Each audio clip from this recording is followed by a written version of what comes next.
Good evening, heathens. What is going on? My name's Marty, and I have a metal addiction problem, but, we're getting along okay. 53 years, doing well with it. Sick, so if you hear me hacking, I'll try to mute the mic, but good to see everyone. Thanks for joining us on another Album Club Wednesday edition. And Logan, welcome. How are you? I'm doing great. Let me try to dive in. I actually have new content on the channel to talk about. You do? And I know this is exciting news, except it's all poser content, unfortunately. What But does that mean? that means I'm talking about metalcore albums that were released in the year 2004. If you like breakdowns and clean singing in your music, 2004 was your year. So I don't know if you guys enjoy that stuff, but we got stuff by Shadows Fall. Ooh. We got an album by Unearth. Ooh. And if you're a true cult poser like myself, you know this band Diecast. So there we go. Go to my channel. Check out the 2004 in retrospective video for us millennials. Well, I feel like you had to go through a phase or two where you enjoyed some metalcore music. Maybe that's just me, and I'm outing myself tonight, but so be it. Other than that, I think we're probably all gonna share maybe something like this a little bit. Gotta be spinning the Diano stuff. Rest in peace, Paul Diano. Rest in peace. Yep. I had to break this out. Had to also just kind of see the transition. So was listening to some of the early Dickinson stuff too. Man, it's really hard to follow up an album like Killers. I think they did a great job, but it's really hard to follow up. I mean, from start to finish, perfect record. Perfect. But for me, I heard this before Killers, so I didn't even realize this was a follow up to anything. Right. I was like, oh man, this is a great debut for Bruce Dickinson, and then come to find this one. So they were always an interest. Diano's era was always like after Bruce for me, just because when I came in. But sure, you gotta still love it. You gotta love how it feels like a youthful and just scrappy Iron Maiden, and especially tracks on the debut and the debut. I love their debut album for sure. And then also was breaking out. This might be my favorite Ozzy record. I know our listening habits circle around tragedy, doesn't it? Why is that? Well, I know. Jakey Lee got shot, and I was like, "Oh man, what did he play on?" I was like, "Oh yeah." Jakey Lee is okay, thankfully. He was fighting robbers or something like that. So he's like a superhero as well as a guitar icon. But there's some cool deep cuts on this one, which I didn't remember from the last time. Like the closing song, "Waiting for Darkness," is really badass. Such a great song. Yeah, come on. Rock and Roll Rebel, also cheesy but also great. I don't know if I'm a fan of the ballad on here. Was it So Tired? I like that one. I don't know about that, but I like that record. That's a great record. Oh yeah, absolutely. I think that's my favorite Ozzy. I really like that. Jake's playing. I mean, the solo on "Bark at the Moon" is one of my all-time favorite guitar solos of any band ever. Like I love at the end, the last solo as the song's coming to an end, just so amazing. I mean, just that repeated scale, just like it's so much. It's just amazing. I wish in my dreams I could play like that. Yeah, didn't ever care to practice. Is that what you have, Logan? You good? I'm good, man. Right, Kellen, welcome. How are you? I'm doing well. Preparing for this showdown has been my week, but actually very, very good week. A lot of good stuff in my world. Just want to give a special shout out to my good friend from college, Marcus. He was on Jeopardy Monday. I saw your yeah, that's awesome. How do you do? Yeah, I think you came away with a few $1,000s, but it was just like I can't believe the dude who, I listened to all those punk records. He's a record store clerk in Portland, so just on the spot, right? So anyway, shout out to Marcus. That was super cool. I got a few cool little audio toys showed up this week, so yeah, that'll be fun to talk about in the future. I had a episode come out in sort of my power metal stuff that I've been getting into this past week. So Hammerfall, Elegy, and Conception, 3 records or 3 bands that I covered in the episode. But man, I've this week has been an absolute joy. We're gonna gush about this record, but I listened to Aeternus tons this past week, and I had to, same year, a band that we covered previously, but this is Dawn of the Dying Sun from Hades. Awesome. It was a perfect pairing, Yeah. for me. So I was in the mood for this, and good sort of transition record for me. And then something new that came in, that I guess we'll kind of at the wrap of this episode, I'll sort of talk about it a little more at length. But this is the new Capilla Ardiente, Where Gods Live and Men Die, doom band out of Chile. Anyway, this came this week. So that's what I've been spinning. But outside of that, spending countless hours diving into probably one of my favorite metal records, period. Yeah. So tons of excitement this past week, and it's been a long time coming. Excited to get into it this evening. All right, Jim, what's been shaking? Oh, not much. First of all, yes, shout out to the mighty Paul Diano, of course. Had to spin this. Man, isn't like Remember Tomorrow one of the great metal ballads, man? God, I love that song, man. Yep. I mean, the whole album's great, but I just love listening to that. And it was perfect song, I think, to kind of put me in that Paul Diano headspace. So thank you, Paul, wherever you are. And I was, aside from that, man, I was kind of in a lighter mood this week. So, some typo. We were talking about that, I think, here recently.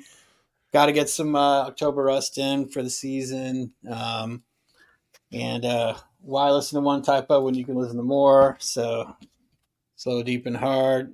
I think I could show this on the internet. You kind of got to. It's just a fuzzy green picture. It's just a fuzzy. Yeah. Nothing to be worried about there. Exactly. Let's see. And some Alice in Chains, Rainier Fog was their last one from 2019. I like this one a lot. Not as good as Black Gives Way to Blue, but back on the path. I really didn't like that devil and the dinosaur thing that was between these two. That album, I don't know what happened there, man. The songwriting was awful, and that guitar tone was weak. I was like, okay. It was kind of such a step down from Black Gives Way to Blue. But this one, the guitar tone is back, the songwriting's back. William DuVall's vocals are great on it, so definitely was in that headspace this week. So is there anything else I was going to show? No, this stuff's for later. Yeah, and of course, got to do Killers as well. And man, I just love this cover, dude. It never gets old. I just iconic. Like It's perfect. Yeah, like all the little like store names here, the sex shop store and all that. There's just such cool detail, the stuff going on behind the curtain there. I mean, I don't know, man. It's so iconic, but it's just so good too. But anyway, thank you, Paul, once again. So Right on.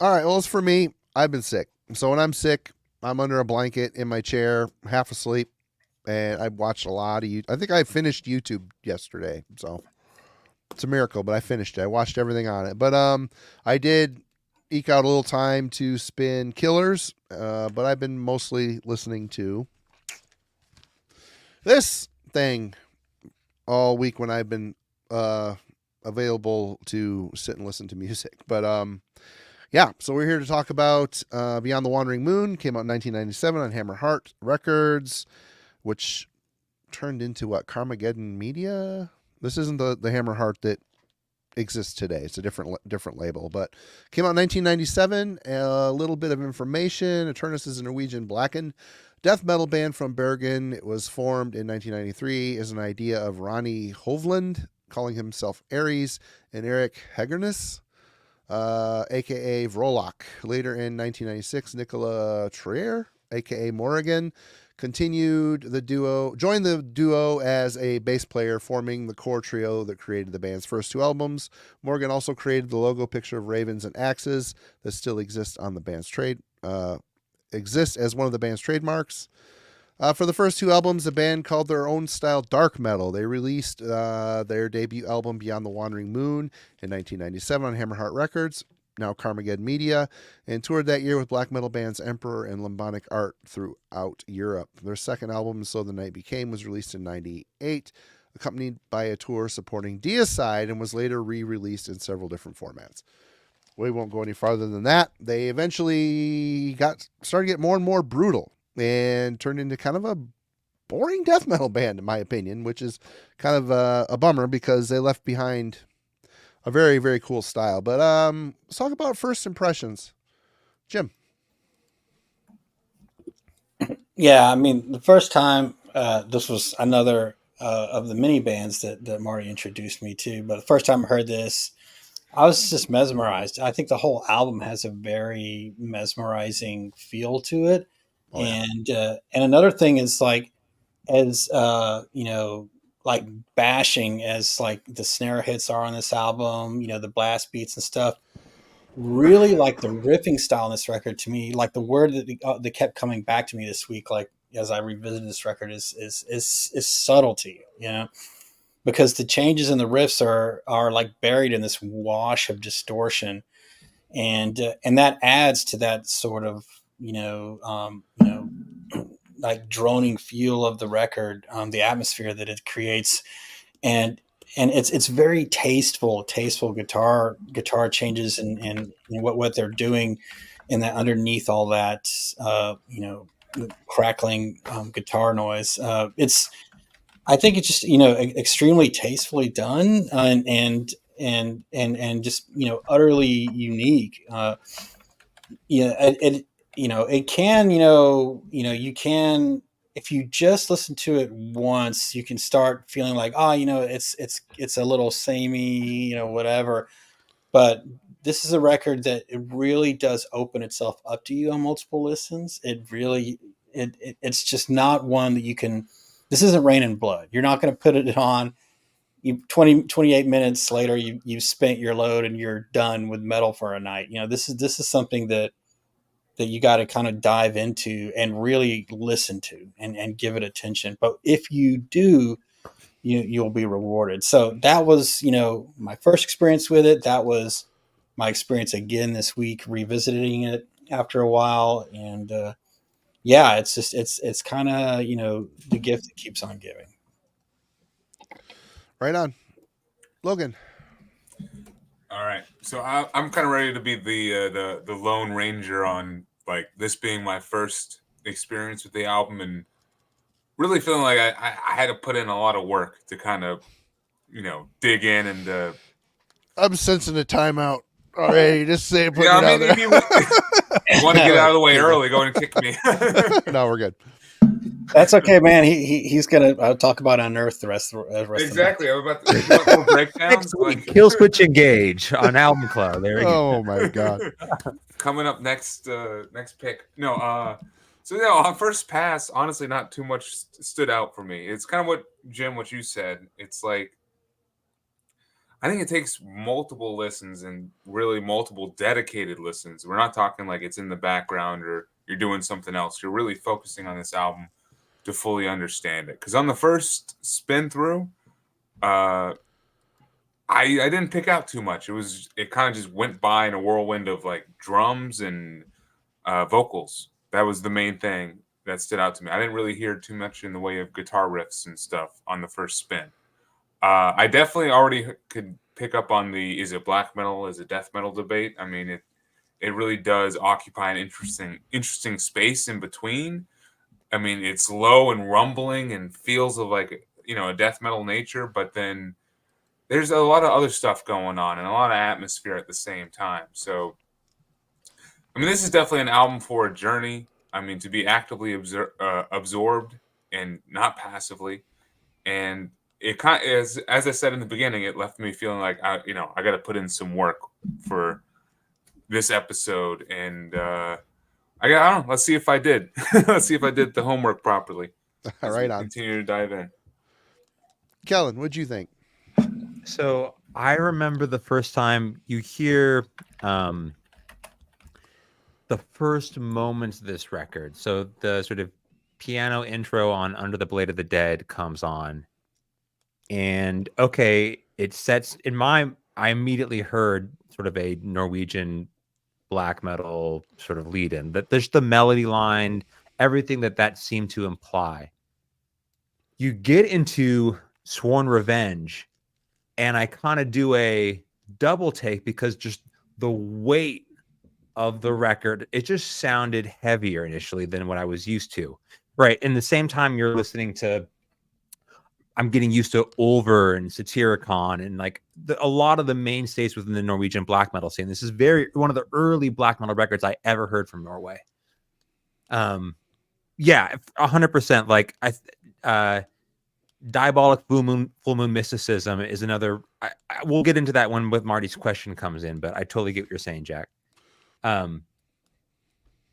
Though a minute and a half into Sworn Revenge, the song, just the melody opens up, the song opens up, and I will like that moment was just, I was captivated. Like it went from me thinking this is going to be a heavier black metal record to a glimpse into what the first two Aeternus records had to offer, which I think is an incredibly powerful artistic statement. Their melodies and ability to sort of slow things down and fully sort of invest in those moments. This record moves, to Logan and Jim's point. I'm sure Marty, with some degree, will echo this. And we had a lot of the same conversational points with Hades. The record just moves at a slower pace. And in the process, what you get, you just enjoy these the majestic sense of size and weight and scale to this record blew me away. And it's still, there's things about it that make it unique in personality, but they sort of revel and are incredibly patient in not moving to a faster part of a song just for the sake of trying to be extreme.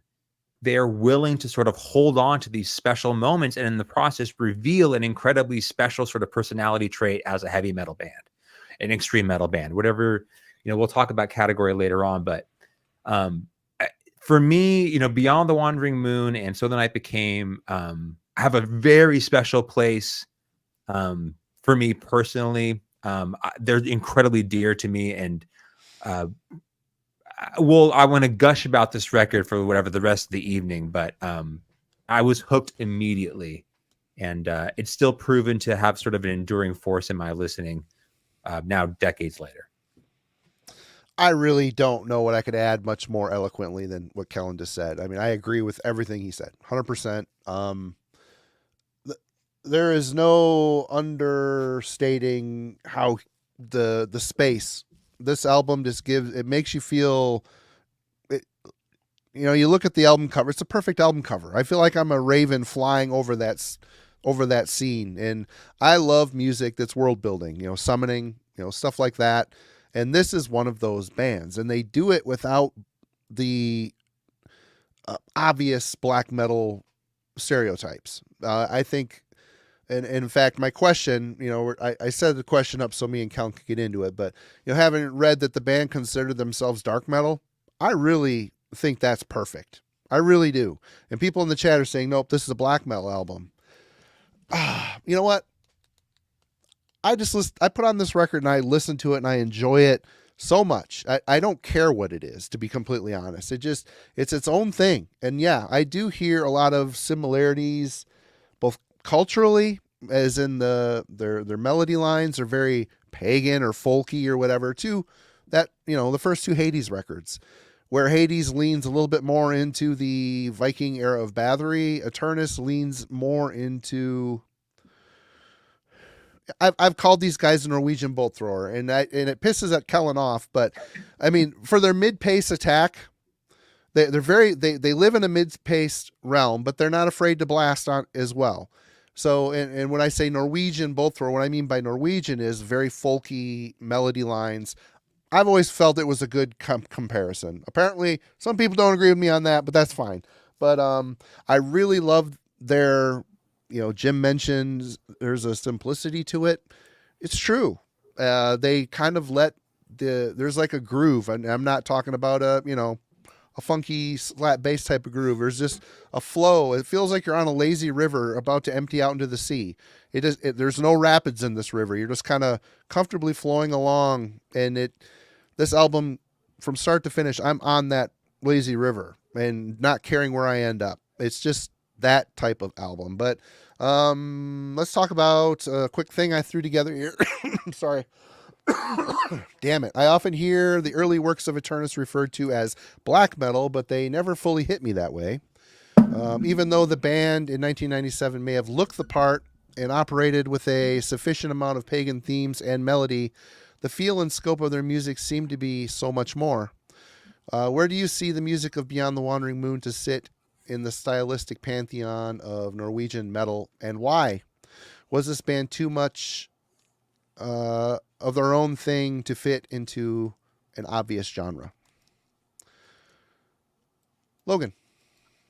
Yeah, so this is the theme of the evening, I guess, is like, what are they?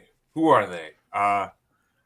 For me, trying not to give too much away from my discussion about the musicality and composition of portion of the stream, I do feel like this is a black metal band and album, at least on Beyond the Wandering Moon. And for the Norwegian scene itself, I think it's entirely unique, especially in 1997. I haven't really heard a Norwegian black metal album that occupies this space with this style of production, this, especially the vocal in the vocal department, and really just the overall songwriting prowess that is used. But I think when you zoom out to like a bigger picture for like what black metal has become since then, I think they kind of are an influential band for like the pagan black metal scene and even like the atmospheric black metal scene. And there are key moments on this album that makes me think of these two separate, styles of black metal, which are still, heavily popular today. I mean, for the second part of the question, where it's like, was the band too much of their own thing to fit? Probably for 1997, they were, and I think they continued to push the envelope of becoming more of a death metal band, And I this is my first time hearing this album, but I do own Beyond the Wandering. No, sorry, and So the Night Became, and this already sees them moving the goalposts a little bit more towards that immediate, like, death metal style where the guitars are a bit more brought forward and the melodies are a bit more apparent with kind of a groovier style to me. And then I just listened to was that most recent album, The Philosopher? Yeah That's awesome. That's awesome, straightforward like death metal album with some cool like black metal touches, but like black and death metal, if anything. And I think because of the direction they took, they kind of did alienate themselves a little bit. And, I hate to say it, the album artwork didn't help after this one, and I think they kind of came into the scene a little bit too late in 1997 with their debut to be really pulled as often as other bands, with being important, an important Norwegian black metal band.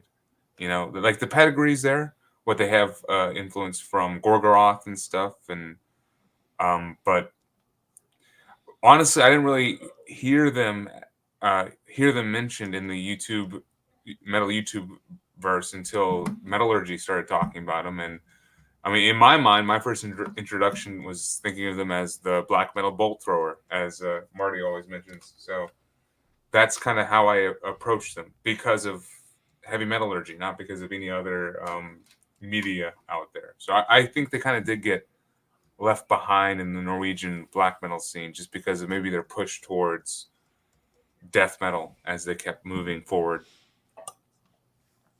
All right, Jim.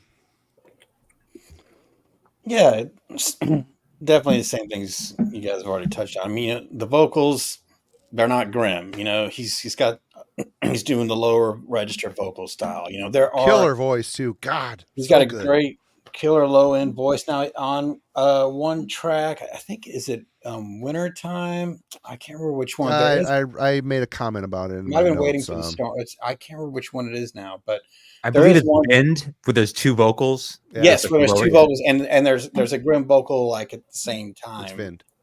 But other than that, he stays in that death metal register.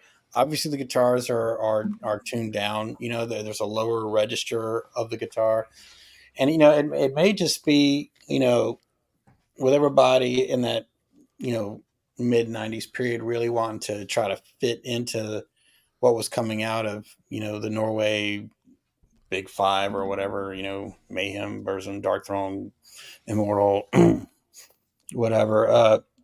It's nothing like that stuff. Now, there is pagan riff melodies in here. There's some, Hades, there's Bathory worship going on here under layers and layers of like distortion and tuned down guitar playing. But then, of course, there's the overlays with Morgan's excellent keyboard work and, her great bass lines, both of which I feel are way too buried. But we'll talk about production later. It's more overt, when you've got the acoustic overlays that come in here and there and stuff like that. But, that's sort of like, pagan folk, melody lines, plural, are here and present throughout the record. But would that be enough for, someone who's looking for, the pomp and circumstance of, illegal behavior coming out of Norway? Would that be enough to give them that, that Norwegian black metal feel? Maybe not. At this time in the '90s, I wasn't into black metal at all. Like I just didn't get it. It took me a long time. It wasn't until the 2000s that I got into black metal. I just couldn't get into I was always like low and mean. Like, what's all this high stuff? What's all this screaming? Why are they playing so far up on the neck? But I mean, maybe if I had heard Aeternus, that would have been my gateway into black metal much earlier, because since they play around with that lower end tonality, both vocally and tuning wise, I think it could have opened the door for me a lot easier into that sound. And certainly, that the embracing of that sound spectrum on their behalf had me grasp onto it immediately and take a liking to this band right away. But I do think that again, what did I just say? I said that, those very qualities that I would have liked and do like now, probably, and I don't know, I was, into that scene at the time, but it seems to me that would have probably alienated, some potential fan base with some of those choices that they made. And of course, as we all know, they went death metal, not too long after this, a couple records later. And yes, I have the goofy picture disc that I actually bought from Marty's distro of that death metal, and it's actually good death metal. But is it Aeternus? Nah. So yeah, I mean, I think that's really what it is. I think that they're, I think the very thing that made them, to me, stand out as a Norwegian black metal, like Maze of Torment said, I think he's kind of right. Death into black metal. I think that's, I think he probably hit the nail on the head there. Whatever it is that they are, and I think that probably, even though it makes them, to me, really stand like apart, and shines a spotlight on them for that reason. It also contributed to them staying, well below, the hallowed names of black metal that we usually hear spoken. All right, Kellen, what do you think? Well, it's pretty well known how I feel about where this band lies, but I guess I think of it in the sense that when you put on Beyond the Wandering Moon, it to me sounds like Ares does not want to come across as just another Norwegian black metal band. As a songwriter and as a guitarist, he is looking for room to sort of push this project into a different space to gather sort of a unique sort of sound and identity. As much as for the first two records, he's pushing this band somewhere outside of very orthodox Norwegian sort of guitar production, vocal approach. They're tied. I mean, Morrigan, the first two records in particular, were her key contributions. Right? If you didn't look at the album artwork, if you didn't look at the lyrical content, if you didn't look at the corpse paint, if you just listened to the music, outside of all the other visual cues that are telling you this is a black metal band, she sort of dials in Ares' sort of songwriting and guitar work and production to a kind of black metal Norwegian iconography musically. That is undeniable for me. And that always seemed like the source of the identity for their first two records. It is 100%. I understand where you're coming from. And when you say that they sounded like something more, right? What I hear is like, they are not trying to be just another Norwegian black metal project by 1997. You know, Ares has done that. He's played in Gorgoroth. He's played, I think he also contributed just to doing like a traveling gig with Immortal. Like he knows Morrigan that. was in Obtained Enslavement too. I Right. believe. She did keys for Obtained Enslavement. Like they know that world. This feels like a very deliberate, curated vision of a unique band within that context, in place, in history. And I don't want to like, I feel, you know, you're a little bit sick tonight. The chat's all agreeing with me. I kind of feel like I don't know what to do here. But I think it's worth stating that yes, and I love the way that Jim's been able to articulate when we get production notes. It's going to be really interesting to parse into guitar production on this record because it's a real standout, and I think it complicates genre definition, right? Like,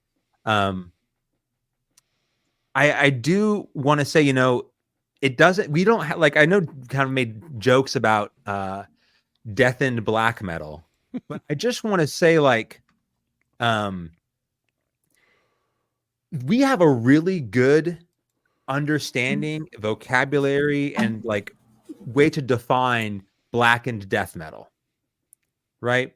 Like I say that and no one laughs because you think, you know, this 1997 Shub-Niggurath comes out with their debut full length. There's God Dethroned. Like this comes after a year after we just talked about Angel Corpse when we had Vital Remains on. Like, well, you could argue that Dissection and Sacramentum were leaning their death metal, melodic death metal with black metal influences. Right. People think I'm wrong there too, but whatever. The emotional aspect of this record feels like it's very much about isolation, meditation, like all that kind of romanticized aspects of Norwegian black metal like world, as much as it's completely right. They're kids hanging out playing heavy metal in Norway. But they brought us all of those sort of tropes and themes, and to diminish that, not only in terms of a cultural contribution, but how evident it is the dominant presence on this record. More than, you know, death metal for me, more than any other aspect, the way that they tie the weight of this record to a very established Norwegian black metal sound is the pervasive pull that I hear when I listen to Beyond the Wandering Moon. That is like the overarching theme. That is the blood and guts of this record. And I think to avoid that, it always feels like any other influence falls short as being essential. It always ends up being sort of secondary or tertiary influences. So anyway, that's my brief glimpse into your thoughts there. Yeah. And I don't disagree with a lot of this stuff. And I listened to the album, and if Ares wanted to do something different than what was going on in Norway, he still went to Grieg Holland, the producer, Pitten. I mean, so that's what all that, Burzum, Mayhem, Emperor, they all went there. Immortal, all of those bands went to Bergen to record at Grieg Holland. And you could tell, and this is an amazing production. But anyway, getting back to the topic at hand, I agree. I think the atmosphere that they convey is very black metal. It's very atmospheric. It's very spacious. It's very escape this world, go to another fantasy realm type of thing. What clings to the death metal is their tuning. They're tuned lower than standard E. I don't know what they're tuned to, but it's lower. It gives the guitars a thickness, which Pitten really focused on. It sounds like they really worked on guitar tone here. Right. The drums sound tuned lower as well. They have a lower tuning to them as well. And the Grieg Holland sound is very spacious, bombastic war kettle drum. That sounds here too. But the heavier drum sound makes it feel more dense and more like death metal. Ares vocals, 100%. You don't have a ton of black metal bands that are growling in that register. The way he does it though, it isn't your standard death metal guy. He's actually, there's a lot of emotion in his performance. The way he's accenting the emotions conveyed by the music is very black metal spirited, I think, but he does so with a lower register. So to really tonight read that they consider themselves a dark metal band, again, I like that. That to me fits.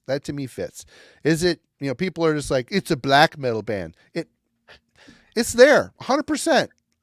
I agree, that influence is there, but it isn't your typical black metal influence. It's, even though the members of this band dabbled in all the cult classics of the era, they recorded at the cult studio of the era, it still has a death metal foundation or feel or density to it. And I don't know. I can't say one way or the other. And I just want to say, I used to hate it when back in the day you read interviews of thrash bands and, we sound like Metallica. We don't sound like anybody. We sound like Testament. We don't sound like any other band out there. We have the Testament sound, or, I would say these guys sound like Aeternus, and it always bummed me out. I mean, there's a big chunk in the middle that I followed them. I listened and I didn't like what they were doing. I think they went for more of a US death metal brutality mixed kind of with their Norwegian sense. It just didn't work for me. I thought they got boring. Once they said, okay, we're a death metal band. We're going to cast away 90% of our black metal vibe and go just death metal. They're boring. I'm sorry. It's just, it's boring. They lost the feel. They lost the spirit, the emotion. And I like the fact that this album and their EP before it and the album after it maintain that nebulous realm between both styles. Dark metal. It's dark metal. I'm 100% fine with that. It fits. I can't agree with a straight up black metal. It just doesn't fit. It fits in spirit, location, producer, all that stuff. But the music I'm hearing it's different from that. It lives outside of that realm, and it's better for it. It's better for embracing all these different feelings. And the fact that the core of their musical cultural awareness is that folk, that the way that they play those, they're not playing just a melody line on a string. They're actually playing like a chord. They're like strumming. Someone said it's more strummy than bolt thrower. I agree with that. It's just they're playing these melody lines on chords, and it just sounds so different. It sounds so right and good. It's just excellently. I don't know if we got to where we needed to go with this. Kellen, you have something more to add? Well, I was gonna mention, like, because the way you phrase it was in the pantheon, right? Yeah. So we are at some level comfortable with the genre sort of dark metal, which, by the way, they've always stuck to that. Ares has been very forthcoming about that.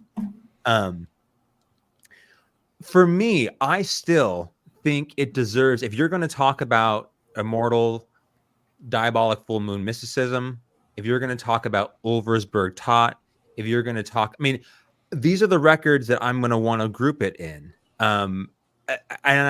They all sound different. They are all unique. Hades, right? Again, shall be. Like there's another one, Frost from Enslaved. These bands all have unique styles. They sound a little bit different. But in my mind, Beyond the Wandering Moon should be part of that conversation. They should be one that you need to add to that list. Do you feel, I mean, if you're comfortable calling it a dark metal record, do you think it's at least important in terms of Norwegian black metal contributions to exist with those other records? Yeah. Yeah. Jim, Logan, thoughts? If it walks like a duck and talks like a duck and has tremolo picking like a duck, then for me, I think it settles in the black metal territory. Okay. I'm still like on the fence. But if you want to increase the pantheon, I lean more black metal, but there's just too much low end there in the vocals for it to just be black metal. It needs something else. I like Maze of Torment's Death into Black Metal. I like that. I'm sticking with it. There you go, Devin. But if you were to if you want to talk about dark metal, and the new a different pantheon, and try to fit this album in there, it might fit. If you look at like the Second Ring of Power by Unholy or Dance of December Souls by Catatonia, which is mixing doom and black metal elements, where Unholy is mixing avant-garde and doom and black elements. I mean, the first Bethlehem record, right? Isn't that dark metal? Right? Dark metal. Yeah. Yep. So yeah, I mean, I think it benefits from being able to live on a couple different lists. And I think because of that reason, it was, probably because of the label distribution as well. But if you got something that's maybe not so focused on a particular genre, it's one of the reasons why people don't gravitate towards it as much. And they were one of the bands in the area that weren't killing people or burning down a church to promote their band. That was a thing. Church burning was the best PR a band could get back in 95. It really was, because it elevated you to the top of the pile. So anyway, let's move on. Sorry. Let's discuss the musicality and composition of Beyond the Wandering Moon. Kellen, you're up in the corner. We'll start with you. Okay. Wow.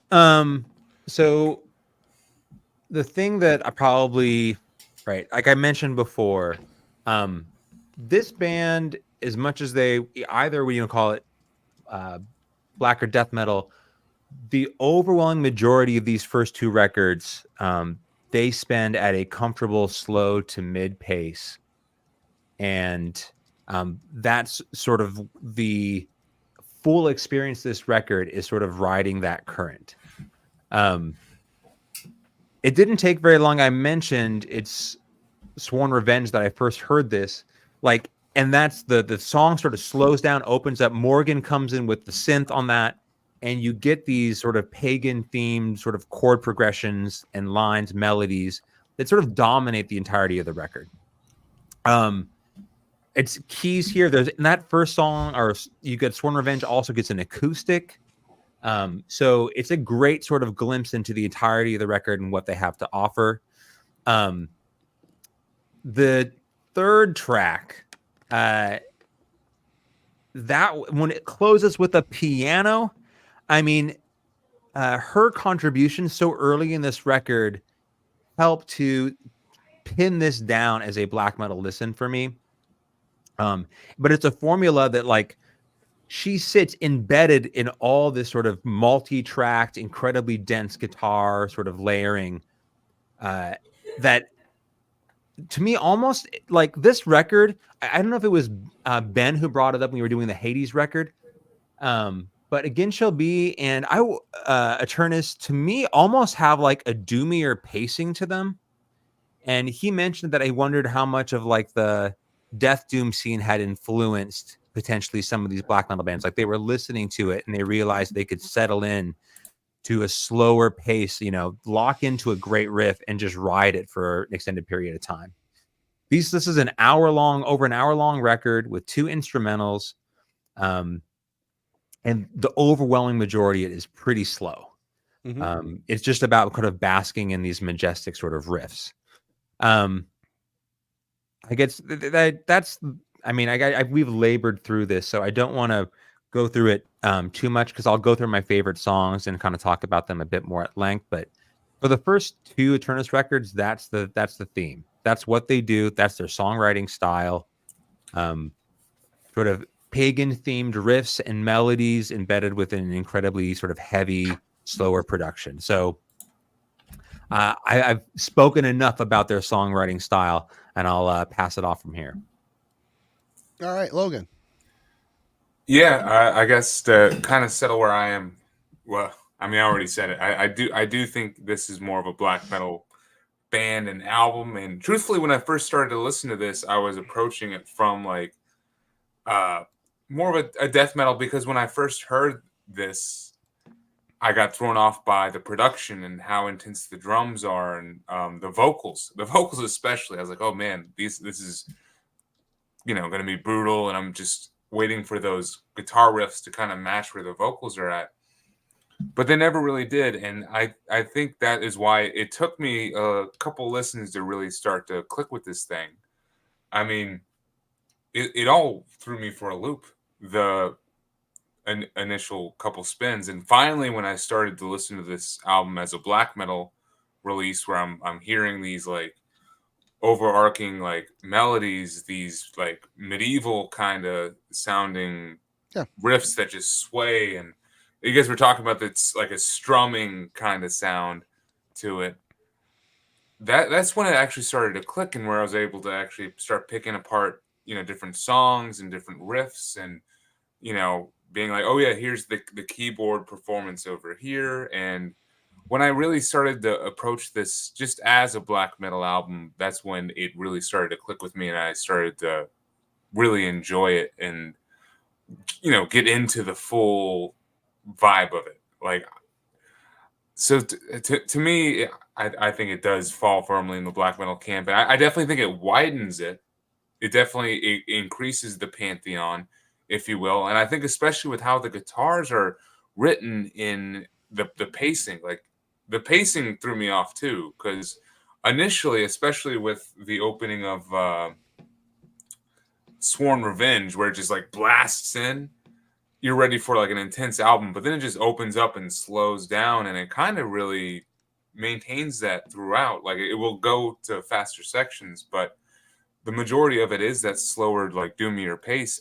I think that lends to more of an atmospheric black metal sound that honestly I hear a lot of Druk, or I guess I hear a lot of Aeternus and Druk versus the other way around, and I think there were Aeternus is probably a big influence in that, and probably in some more occult, like pagan themed black metal bands than anything, just because of how the guitar melodies are written. Some of them sound like straight up like medieval, like it could be on in a Renaissance fair or something like that. Mm-hmm. So I loved it when I was finally able to.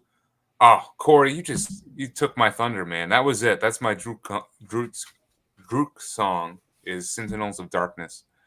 But when I was finally able to like start to understand and enjoy the guitar melodies and the guitar lines, and just how that is really what like pushes the album forward and separates the songs, that's when it started to click with me. When I started to think of it as like a melodic but atmospheric black metal album with like pagan elements, and then that's when I kind of, the fact that they choose to be so death metal with the vocals, that was just like an added bonus to it, and something that made the album sound more unique. Like I really still stand by that this is a unique piece of music, and if you do try to categorize it too much, you're going to go cross-eyed, and it defeats the point, and you're just trying to kind of spite the artist for trying to do something unique. But for me to initially understand it, I had to kind of pigeonhole it into a certain style and then kind of expand from there. So I would still approach it from a black metal perspective, but then, there's so much else there, I think, that makes it worth revisiting. So definitely a good album all around. Yeah, and very unique for Norway in '97. Yeah. Jim. So musicality and composition. I mean, these guys are, I think, very, very talented. Again, it's deceptively simple. There's a subtlety there, but there's so much going on when you just, really, really, devote your ears and your mind to what's happening. Headphones listen all the way for this record, because then you can really pick out, all of those, like, almost quiet beneath the cloud of distortion, pagan folk melody lines that permeate the album, throughout. Um, and, to be able to still create that vibe that takes you back, 1,000 years underneath that wash of heaviness, you've got to know what you're doing, and I think that being a good musician is far beyond just, knowing theory and all that other stuff. It also is understanding how do I get the vibe, the feeling, that transportive nature of what's in my head out through the guitar, and that involves understanding how to twist the knobs in the right places on your amp, on your guitar, on your distortion pedal, if you're a modern guy, on your emulator, whatever. um, uh, but you have to understand that, and I think all of that kind of comes into play for being not just a good musician, but or a competent one, but more of an impactful one. And that's what this album is to me. It's impactful. It gets under your skin. They created this sound that digs into your mind if you give it the time and the space for that to happen.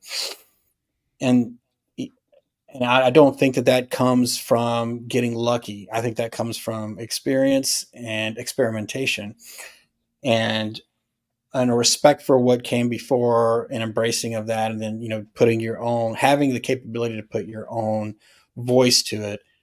And that's exactly what this album is. It's definitely respectful of the pagan metal before. It's respectful of Bathory and of the other Norwegian gods of its time, but it's Ares and Morrigan had the capability to put their own heart and soul into the metal that they were creating, and to have it be something long lasting without being derivative, which is extremely difficult to do. So when you look at songs, like White Realm, I love the cool descending piano line at the end of the song. I think Kellen, you mentioned that earlier. That is such a key moment of the song, and that is just is a key indicator of what these guys know how to do in creating, into taking you back to hundreds of years ago, into those sounds that were the norm in villages to villages, but again underneath that layer of heaviness. You got to understand not only your instrument, but you got to understand what is your your target effect of your music, and they understand that, and they're able to exploit it. There are other great moments here. Like in Embrace, there's a rare solo about 4.5 minutes in where it's just, but it's very simple, again, tastefully done, and it stands out to you. You can remember that melody line after you take the needle off the vinyl, and that's again, it's emblematic of a way where you can strip something down to its essence and say, every note here matters, and I'm getting rid of all the ones that don't. And that ability to edit, to not get to throw in a melody line that's overt, but that won't derail your overall atmosphere, your overall impact. It takes a lot of confidence and a lot of honesty with yourself. To say, like, man, all this other stuff is cool, but I'm really going to break this down and break it down and break it down to where it's just this kind of shimmering effect that will remain in your mind afterwards. So, yeah, musicality and composition.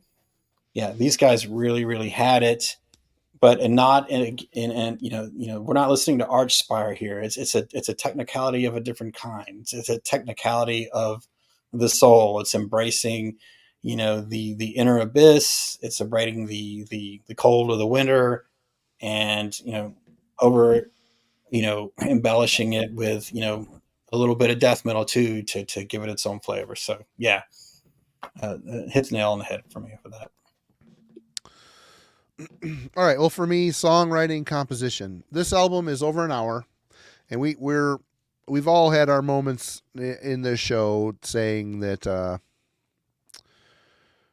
long albums they're a chore, they're a slog, and this is one of those records. The way it's written, the way it flows, it ends in 60 minutes, and I want to listen to it again. I've done that a lot this week. I'll just hit play again because time doesn't matter when something, which is kind of cool to say in this instance, because the songs, there is a slow kind of groovy vibe that the album often returns to. Is it the same riff? It isn't. It's a similar riff. It's a similar feel in the drums. It's a similar way they build a song, but it's done so well in those almost playful melody lines. They keep me feeling like I'm a leaf floating on the wind, just kind of over the landscape. And that to me is a sign of a well-composed album. You listen to this thing, the band is very conscious of their track order.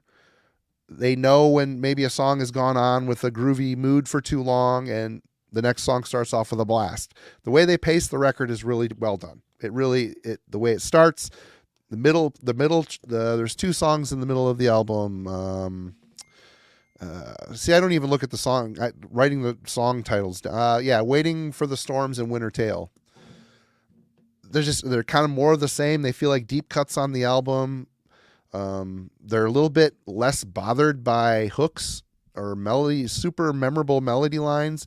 They're just sustain the mood of the album. They keep your thoughts firmly lost in the album, basically. And even though they're maybe not the two most impactful tracks, they still serve their purpose perfectly. They exist in the track listing perfectly. They're there. They carry you through to the end, which is the big epic track at the end of the album, To Enter the Realm of Legend.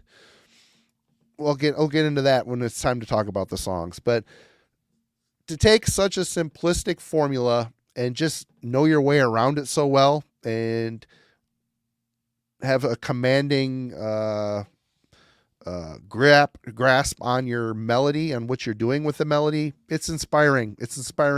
And you listen to it done this well, it just makes me want to listen to it again and again and again.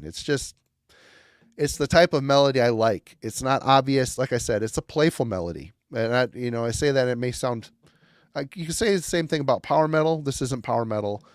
It's different. This is just more folky. It's got a bouncy folk feel in some of these melody lines, and the way the melody interacts with that dense, foundation it's perfect. It sits perfectly on top of each other.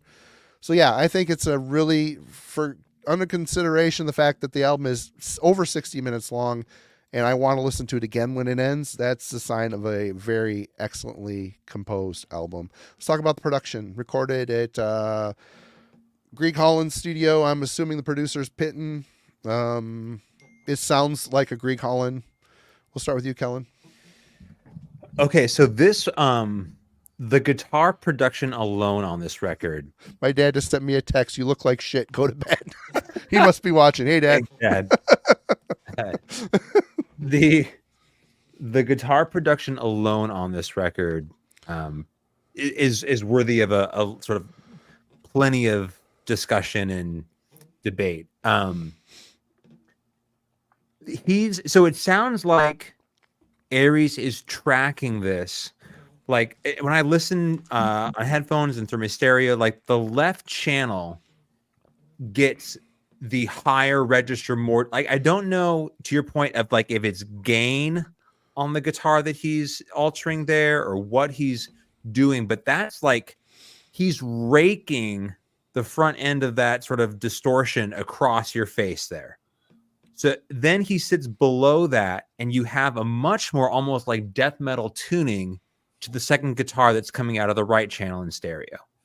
So you get this sort of leading edge, like higher register distortion that serves as like a haze throughout this entire album. But you don't often get a glimpse, to Jim's point, about that second undercurrent and all the melodies embedded there. So it's sort of obscured in my mind by this kind of more aggressive black metal tone, but this sort of whatever velvety, luxurious, majestic black metal pagan melody sits right below the surface in all of that. And so much of the beauty of this record is sort of like the undercurrent. It's below what is visible. There's like a depth. So you're trying to sort of peer through all of it. And Morrigan helps in the mix when her keys are introduced to sort of pierce through all that distortion and wash.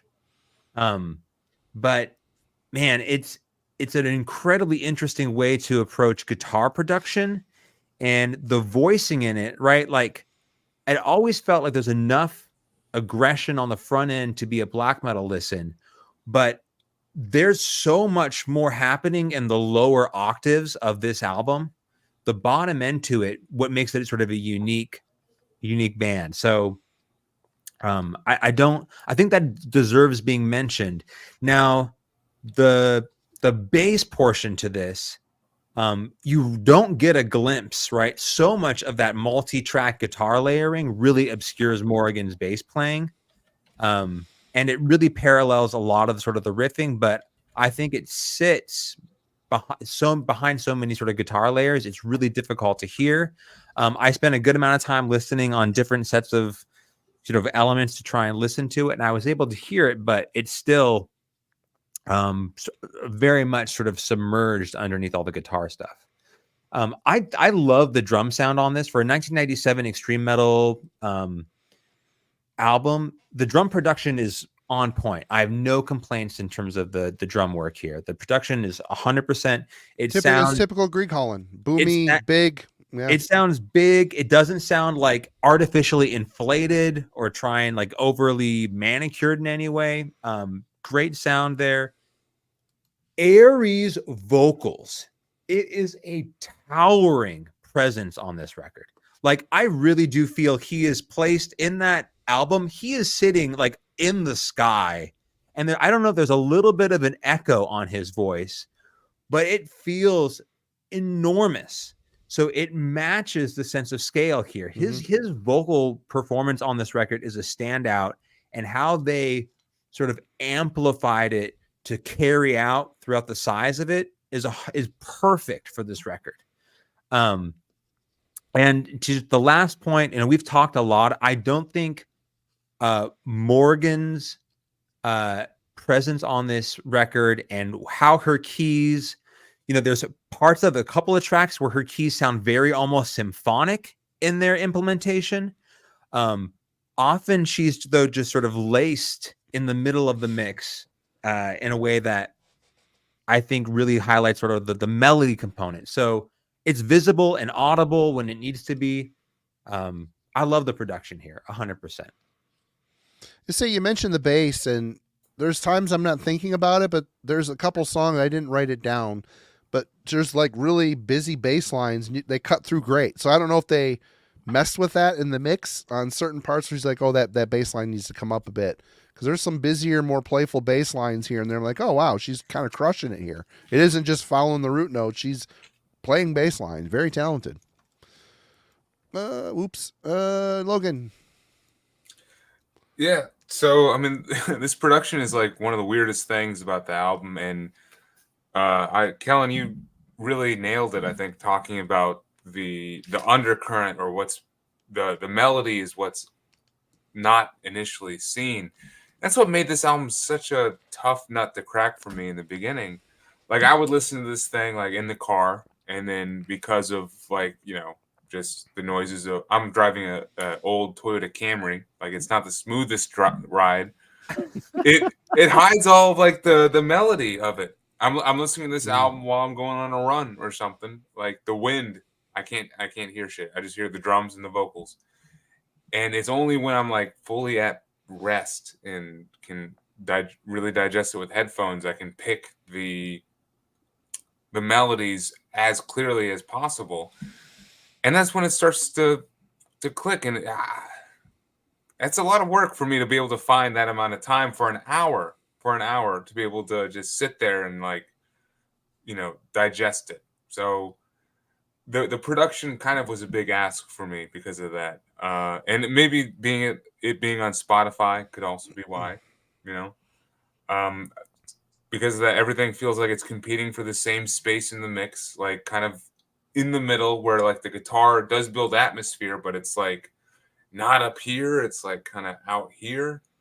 That's just how it sounded to me. And it's all caught in this whirlwind of middle kind of sounds.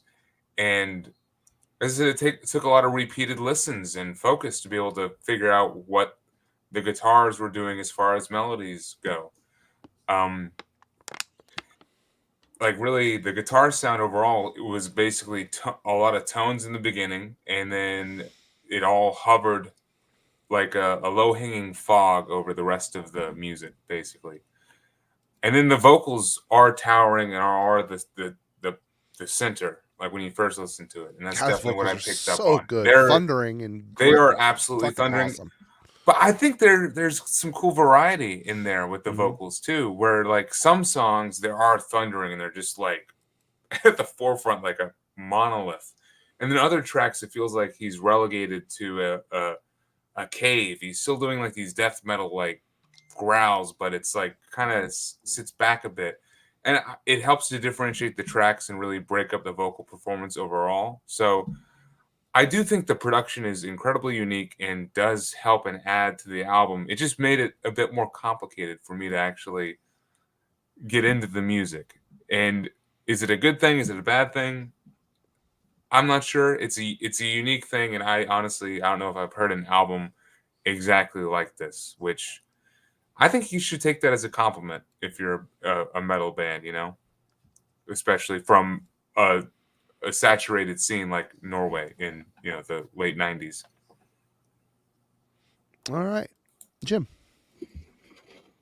Yeah, so the production for me of this is it's a huge part of what makes the record what it is. The decision to use the guitars as sort of an incoming wave of sound that doesn't mask, but kind of coats over the melody lines. It forces you to go underneath the water line to kind of make out what's happening.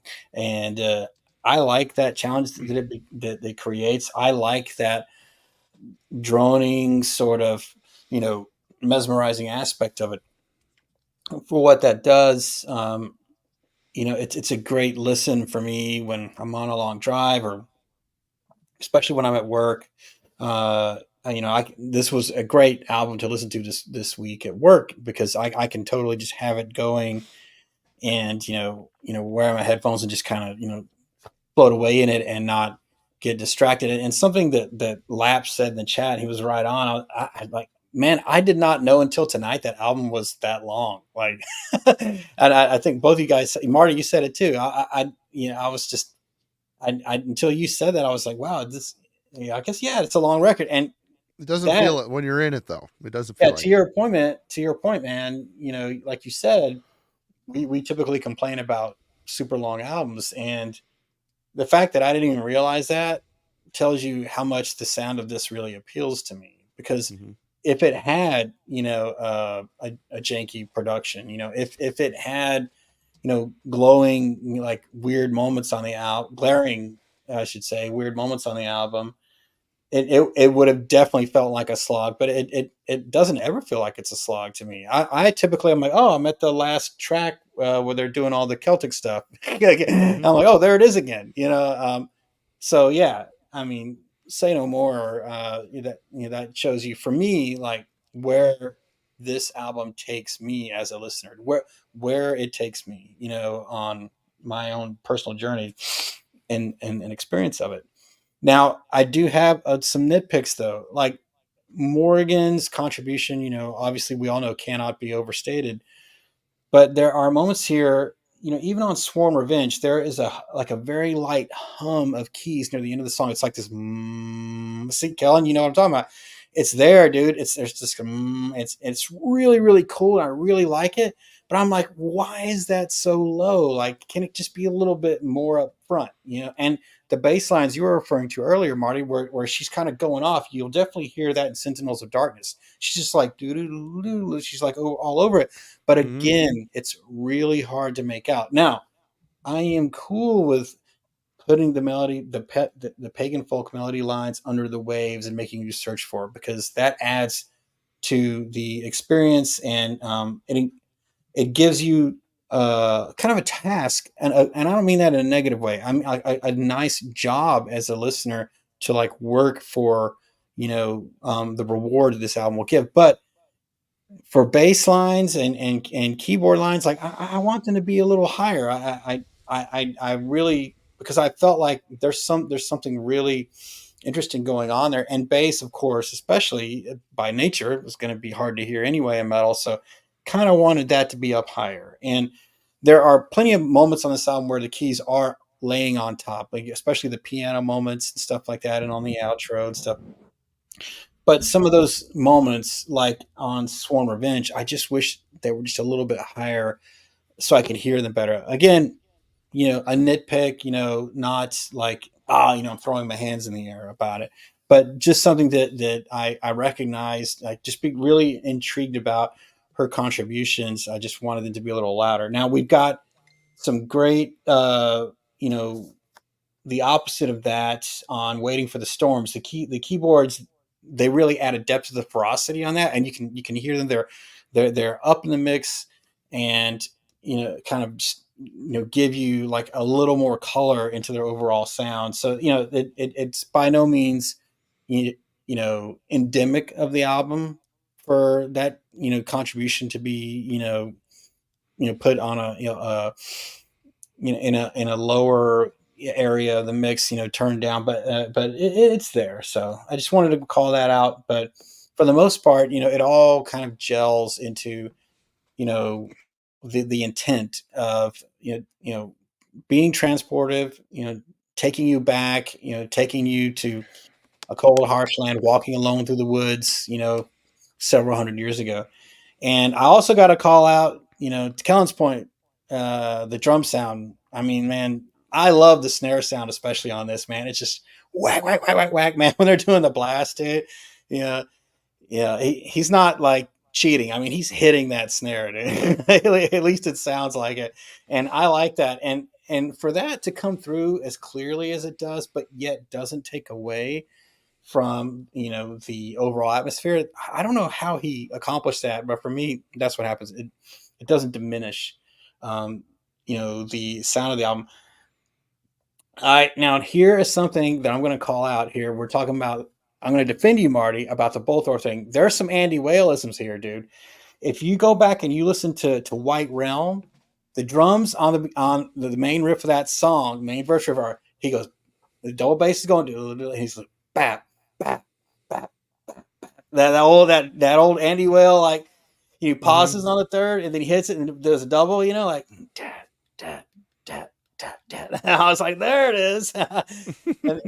So everybody go back, listen to White Realm, listen to the drums. You're gonna hear a little bit of it there. And also on Winter Tale, the way that he's playing a double bass in Winter Tale. And Winter, Andy had that thing, like especially on War Master, the earlier stuff, Realm of Chaos, where his double bass kind of almost feels like it's falling off a cliff, like it's there's a little bit of that in Winter Tale too. Both times listening to this album, like every time those songs would come on, I was like, I hear some Andy there, and I think that may subtly contribute to where you're coming from, Marty, on, a little bit of the Bolthor, that to me, and how, if you put them side by side, the distortion of Aeternus contributes to the mesmerizing atmosphere, and the distortion of Bolthor makes you want to burn a house down. But both With a of them, houser. both of them are very thick and powerful, but with just completely different intent. So for me, I think that may be where you're coming from. So anyway, that's my take. Right on. It's up to me here. Production.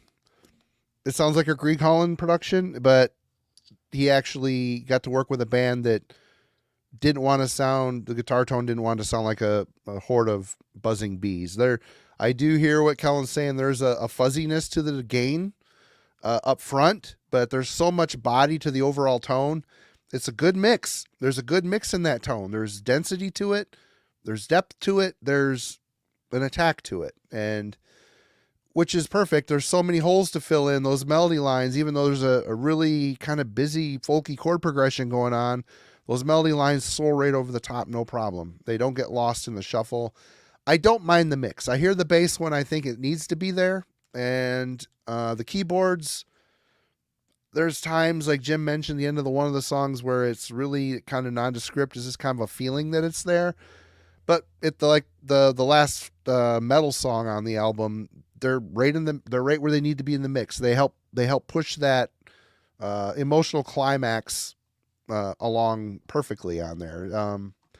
I have no problem with the mix. I have no problem with the production, the sound. Pitton, he always would. There's the Greg Holland sound, but he allowed the bands to sound like themselves, which is cool. Whereas you go to like Studio Sunlight, you're gonna get, this is the D drum tone. You bring your own cymbals. You're using this drum set. You're using this electronic drum set, and you get the HM2 guitar tone. That's the Studio Sunlight tone, it is fine. It's classic, 100%. But I think it's great. I think it sounds great. It's the way the album's supposed to sound, and there's nothing on it that takes me out of the trance. There's nothing in here that pulls me away from this world that I'm wanting to jump into. You know what I mean? So let's talk about least favorite songs. Logan. Yeah, as far as favorite songs, man, Sworn Revenge is a great opening proper song. I mean, I do like the opening interlude, but just it's so interesting to me. It opens up with the intense 30 seconds of black metal blasting and more traditional intensity, and then all of a sudden it just opens up into what the sound of the album is going to be like.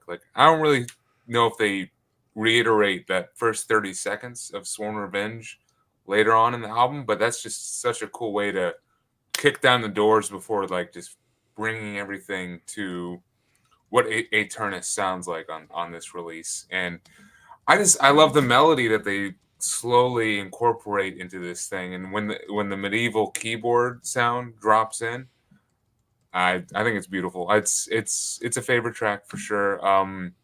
My favorite track on the album is Sentinels of Darkness. Kind of already alluded to this. It makes me think of Autumn Aura by Drook.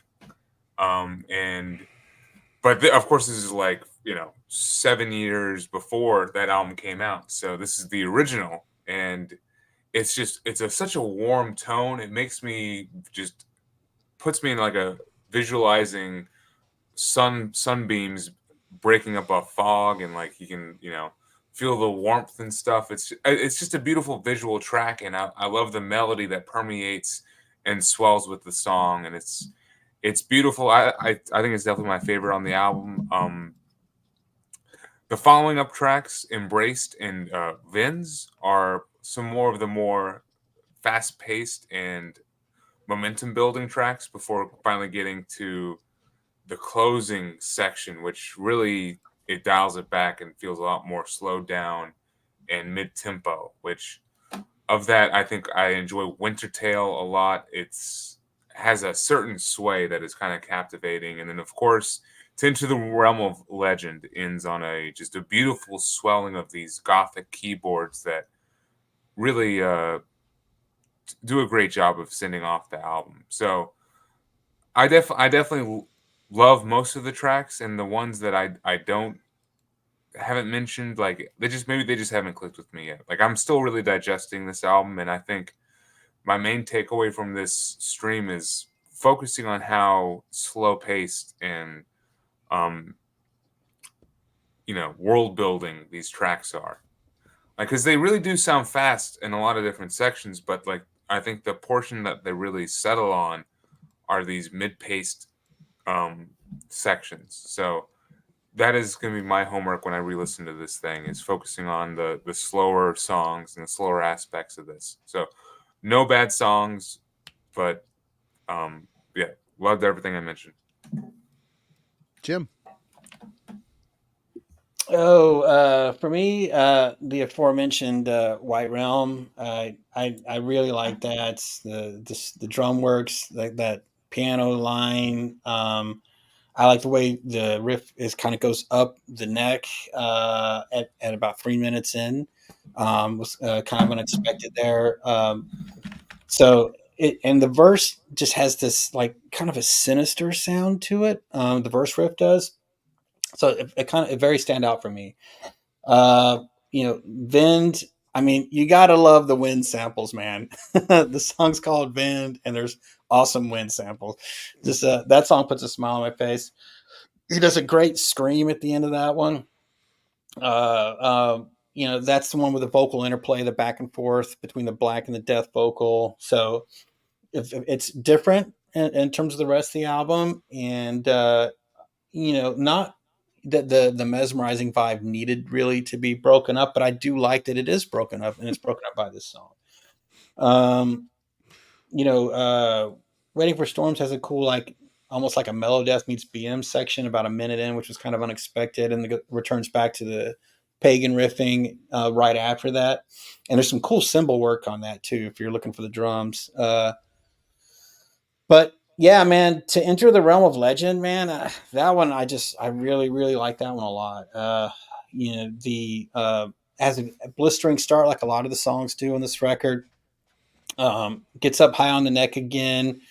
That's the end of the song. More powerful Morgan keys come in. This time they're up in the mix. They're loud. They're. It's not a very complex keyboard line, but it stays in the mind and adds to a triumphant feel. It's a great closing metal song to the album. Obviously, we've got the instrumental Celtic harp solo, the last feast in parentheses, which I don't mind that here. I don't mind having the blistering song to enter the realm of legend before it, and then closing it out with that Celtic folk music end. Like, for me, it's fitting.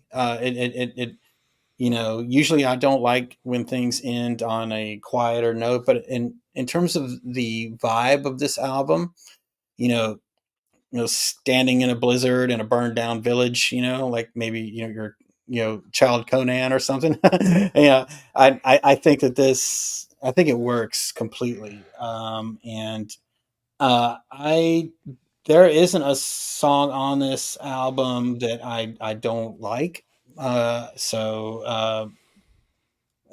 just telling you which ones I like the most. So, and that's not a cop out. I really like this album a lot. So that makes sense. And you'll understand when I tell you what my overall final thoughts are on it. But yeah, for me, it's to enter the realm of legend, Vind, and White Realm. Obviously, of course, Sworn Revenge is a statement, tells you what this record's going to be, and it bashes your skull in. So, yeah.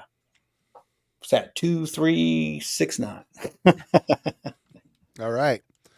Colin, favorites, least favorites.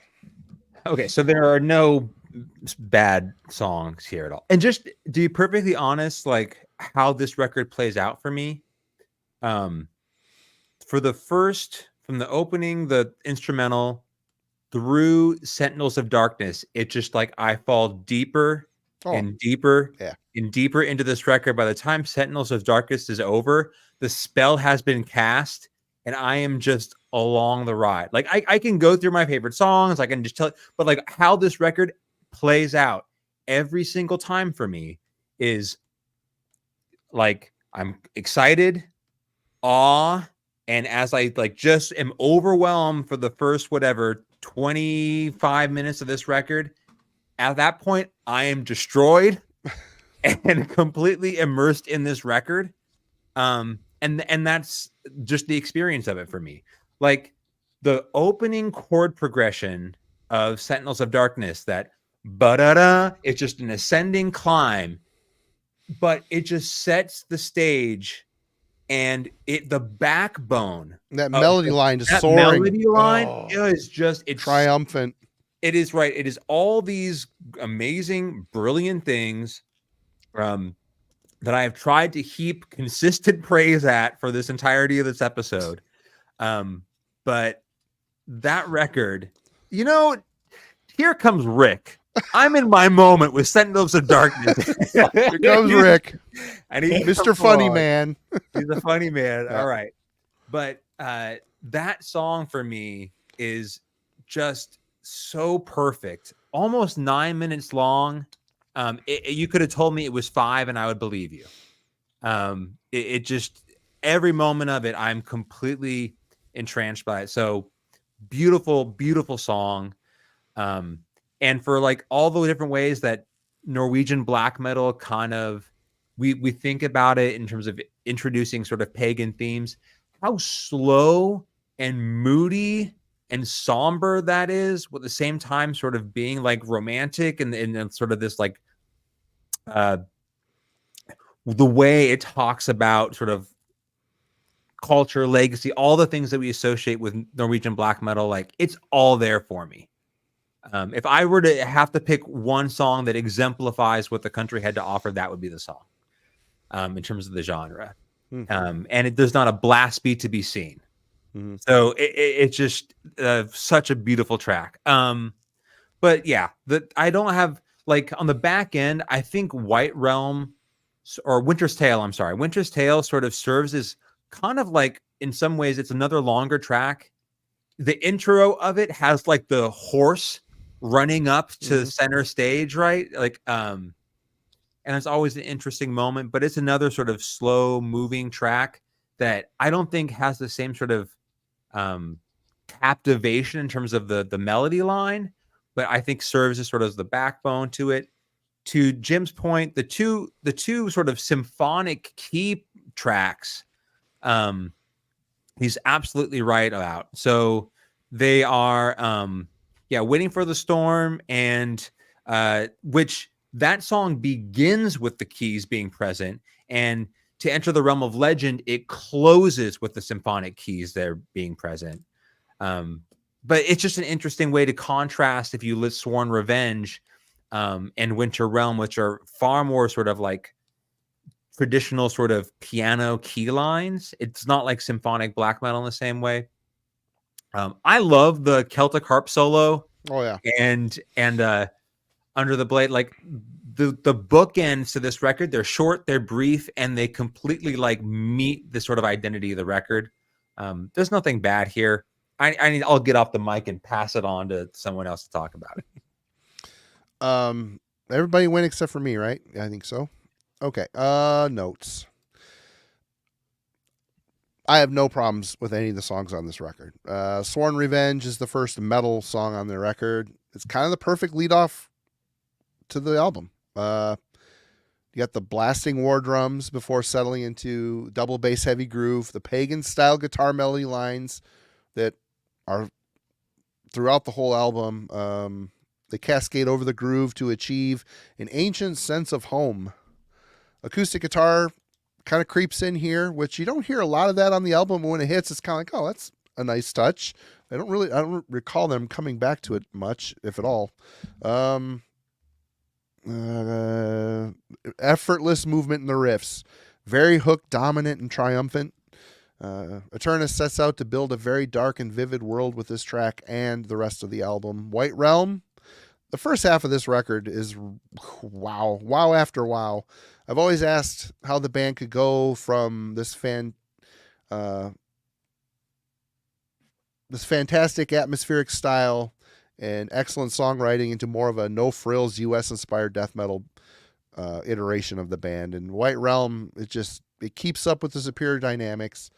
They know when the song needs speed. They know when to strip it away for massive and dissonant chords to settle in with movement. It feels like the lazy river analogy that I laid down earlier. Aries, he highlights the effect and emotion in the song with his excellent and deep screams, an atypical way of adding lyrics to the spacious music. He's a great vocalist. His vocals are just crushingly heavy. Sentinels of Darkness, my favorite on the album as well. Eclectic melody line at the beginning of the song is simplistic and so effective thanks to its playful motion and perfect note choices. It sets the tone for the entire song and is the undeniable main hook for the song. It's great song. Embraced, one of the fastest and more speed dominant tracks on the album. Perfect placement after the more mid-paced track before it. Of course, they unlock an amazing melody line to soar above the chord progression when the song does eventually slow down. Vind, it's a perfectly constructed song. More high-range vocal accompaniment. I think the guy's name is Fardolv. He was in the band. He guest sang on 2 songs on the album. He's also known as one of the main dudes in Nocturnal Breed. Well-placed speed. Love the dissonant chords and melody lines. Perhaps the most black metal styled song on the album. Waiting for the Storms and Winter Tale, I said they don't really stand out as having big hooks or massive melodies. They're just kind of, they keep you in the trance. They serve a very good purpose. We end on To Enter the Realm of Legend. It's epic to the core. Those melody lines are draped in atmosphere and dissonant chords. They just creep out of nowhere and remind the listener that we are indeed on a sonic journey. The synth line and overall impact of the song feels even more special as we end the metal portion of the album with a crescendo of emotion. When the ambient sounds, those like with the crow, and it feel like you're windswept, the way the whole song just kind of comes to a peak. It feels like you're in a gust of wind at night in an autumn forest. It's the perfect end to a perfect album. The Last Feast, amazing Celtic vibe and execution, great. Outro that bookends all the emotion found on the album. I have no complaints. I could have went on and on and on, but I kind of did. Sorry. Judgment, final thoughts. Logan. All right. So to try to tie all of my kind of nonsense together, because I feel like I've been going back and forth about how I feel about this thing. This is definitely a unique album, which I can tell is filled with excitement and variation. But most importantly, I think it requires multiple dedicated listens to fully digest. Due to track length and album length. You guys were talking about how you didn't realize this was an hour long. I did. I did feel the full length of the album towards the end of it. And I think I did feel it less the more I listened to it. So probably a good sign. But as I was alluding to earlier, for me, it's a story of if I'm not fully focused on the music and how the guitar is just swaying and weaving and creating these like beautiful melodies, I'm kind of missing the individual songs, and instead I'm just focusing on like what the drums are doing or how the vocals are always like at the very front, you know. So I will say this has definitely been some work to digest this album this week, which this is my first week with this thing. You guys have all been listening to this a lot longer than I have. There has been reward with listening to this, though. It is a mood album, and it's for a particular mood. Definitely, like it lends itself to, I think, a certain time of year. The days are getting shorter, the weather's getting cooler, leaves are starting to drop off the trees, and you just want to get kind of lost in your listening experience. You want to be able to just focus on all the different layers and stuff. And this is that kind of album, you know? You want to be able to just fully immerse yourself in the landscape, which is such a unique landscape too. And I think to kind of tie it back to Marty's question, this album has a density which is not common to either black or death metal albums. You know, like it's like densely heavy like a death metal release, but then like there's so the melodies and what the guitar is doing is so much like a black metal release. It threw me. It's still throws me off, but I kind of enjoy the challenge and the uniqueness of it. And as I am unraveling it, there's equal amounts of brutality and beauty, which is, you know, kind of uncommon for, you know, death metal and black metal. So it's cool that they're both here on this album. So for tonight, I'm gonna give it a rating that I think is just representative of me not being finished digesting it. Like this is a strong 7 to a light 8 for me.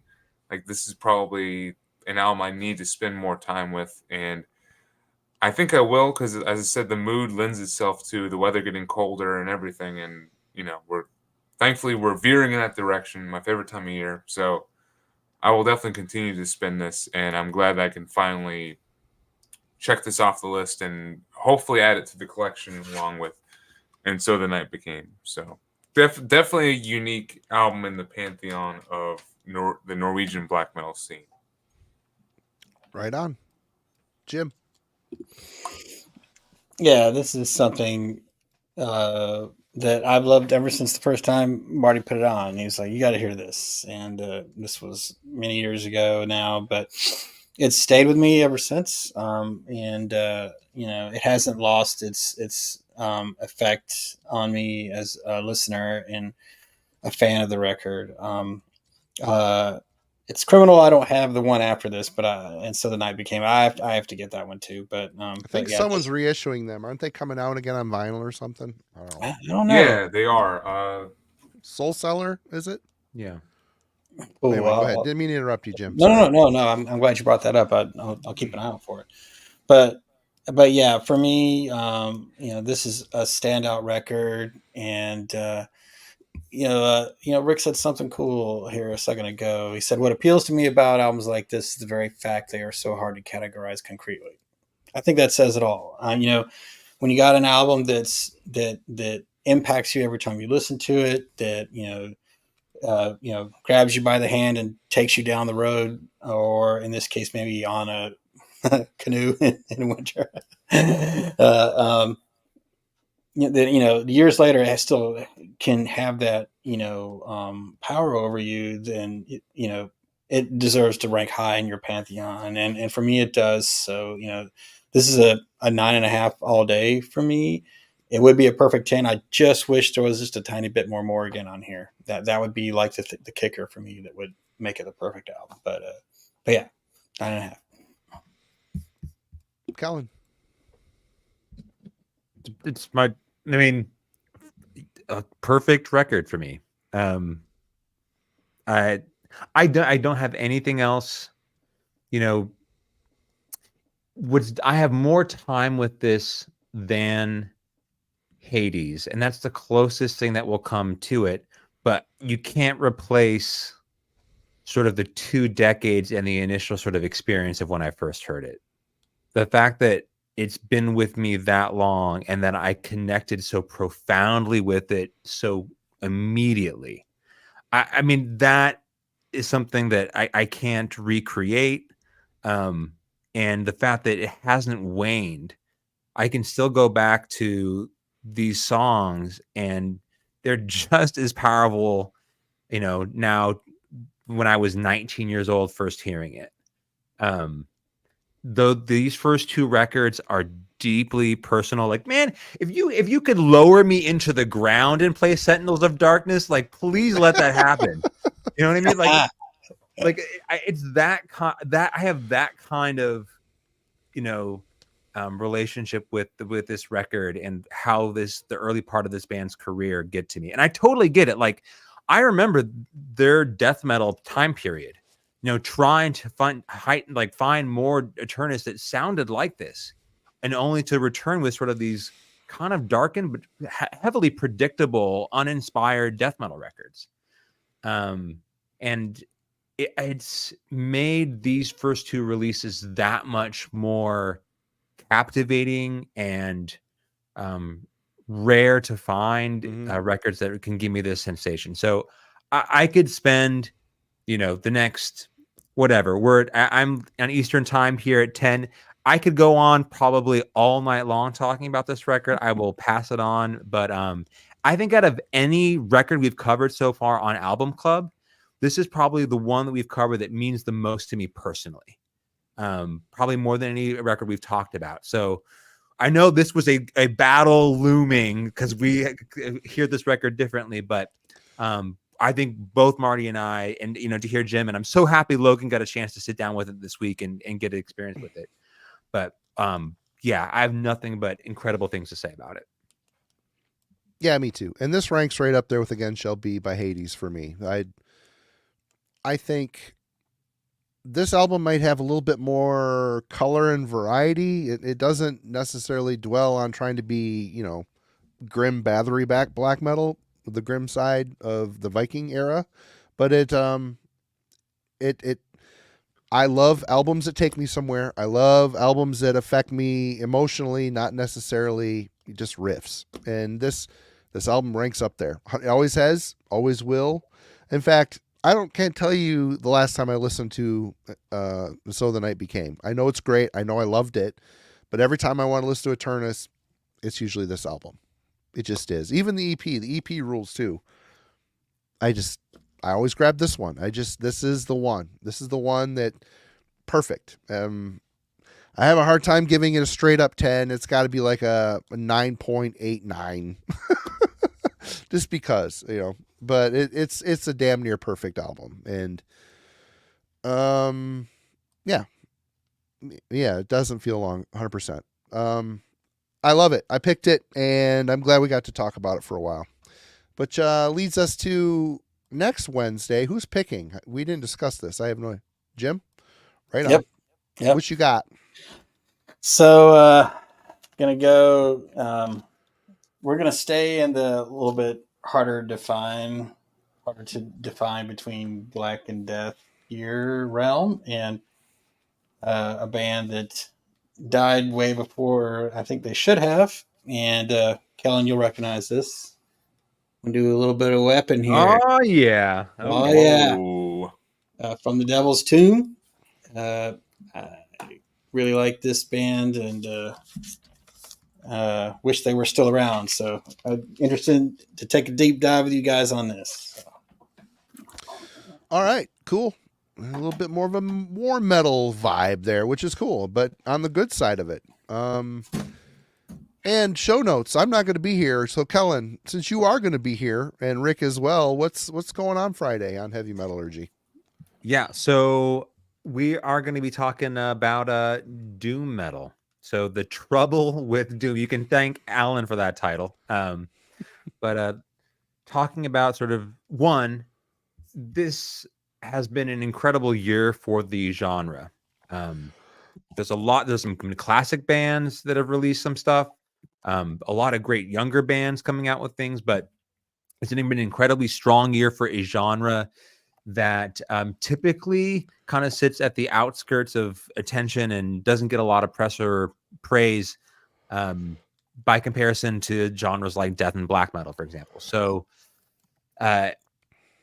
Rick, Alan, and I will sit down, kind of talk about what we think are obstacles to the genre for sort of greater attention and acclaim.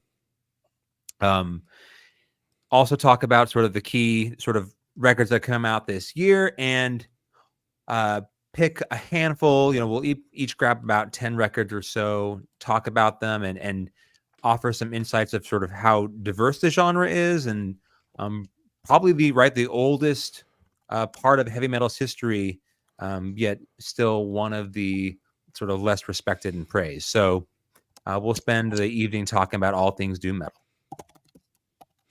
Awesome. Does anybody have anything coming up they want? Logan's got a new video up. Yep, for the breakdown lovers and stuff. That's right. Trying to have another. Have you guys ever accidentally deleted a video before? Oh God, no. I did do that. So I'm trying to re-upload a video about short death metal EPs. So hopefully they'll be up this week at some point. All right. Right on. Jim, got anything coming? Everything good? I don't think so. Buy more tapes, everybody. All right, Kellen, good. Everything. Yeah, I Power actually, yeah, I got on my episode up. If you want to, like I mentioned at the beginning of the episode, something I've got in the works. I need to lock down a time, but I'm going to sit down with Jurgen, and we're going to be talking about some of, I don't know if anyone caught his polite yet angry rant on sort of vinyl collectors today. But I'm going to be sitting down with him and I'm going to try and talk about some part of that discussion was the sound of vinyl records and represses and reissues, remasters, etc.